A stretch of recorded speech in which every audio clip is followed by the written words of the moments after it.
Good afternoon યશ. સૌથી પ્રથમ તમને અને તમામ આપણા દર્શક મિત્રોને અને મારા સહયોગીને ટીવી ચેનલ પરના સૌને હોળીની શુભકામના, ધૂળેટીની શુભકામના. અત્યારે તમે જુઓ તો બજારમાં સવારે જે જાતની પરિસ્થિતિનું નિર્માણ થયું હતું, ગઈકાલે જે ગિફ્ટ નિફ્ટી બતાવતું હતું, ગઈકાલે રાત્રે એક તબક્કે 800 પોઈન્ટ ગિફ્ટ નિફ્ટી નીચે બતાવતું હતું. સવારે આંકડો સુધરીને 455 થયો, પછી 600 ની આસપાસ થયો. અને જ્યારે બજાર ખોલ્યું ત્યારે એક વસ્તુની અમને લગભગ ખબર બધાને પડી જ ગઈ હતી કે આજે પણ જે સોમવારે થયું છે એનું પુનરાવર્તન ચોક્કસ થવાનું જ છે.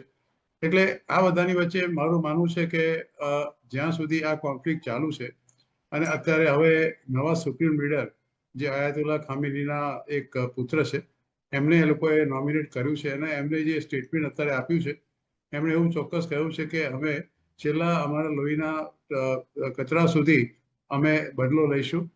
બીજી તરફ એક એમના જ મંત્રાલયના એક વ્યક્તિએ એવું કહ્યું છે કે અમે અમેરિકા સાથે વાતચીત કરવા તૈયાર છે, પણ વાતચીતમાં અમારું સન્માન જળવાવું જોઈએ. હવે આ બે વચ્ચે આમ તો થોડો ઘણો વિરોધાભાસ ચોક્કસ છે.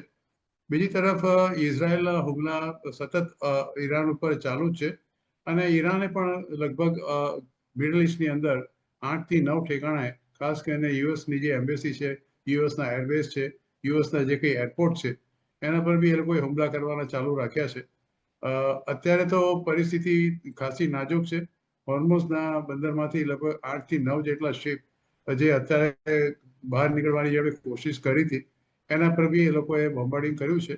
ભલે અમેરિકાએ એવું આશ્વાસન આપ્યું હોય કે અમારું નૌકાદળ તમને સુરક્ષિત રાખશે, પણ ક્યાં સુધી રાખશે અને કેટલી હદ સુધી રાખશે અને એમનું જે નૌકાદળ છે ત્યાં સુધી પહોંચી શકશે કે કેમ, એ પણ એક પ્રશ્ન તો અત્યારે ચોક્કસ છે. ઇન્સ્યોરન્સ કંપનીએ લગભગ આ રિસ્ક મેનેજમેન્ટથી પોતાના હાથ પાછા ખેંચી લીધા છે અને એમણે કહ્યું કે અમે આ જાતની જો અમે ત્યાંથી પસાર થવાના હો તો અમે તમારો ઇન્સ્યોરન્સ લેવા તૈયાર નથી.